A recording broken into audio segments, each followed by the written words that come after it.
In this video, I will show you how to set up a Teamspace in Napkin AI. Let's get started. First, I'll head over to the top right corner of the screen and click on the profile icon to open the main menu. From the list of options, I'll select Account Settings. Once the setting window appears, I'm going to click on the Team tab on the right side of the navigation bar. To begin the transition, I'll click the button that says Switch to Teamspace. Now, I need to give my team a name, so I'll type My Team into the text field. To personalize the workspace, I can add a logo if I want. I just need to click on the Upload icon to add a team logo.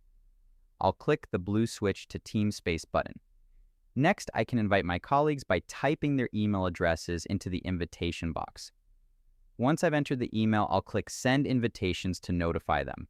I can also click Copy to grab the direct invite link if I need to send it manually. Now that everything is configured, I'll click Let's go to see the new workspace. If I ever need to manage the team settings later, I can return to the profile menu and select Teamspace. This takes me to the Members dashboard where I can manage active users or check the Invitations tab to see who is still pending and even revoke an invite if needed. And there you have it. That's the complete process of setting up a Teamspace in Napkin AI.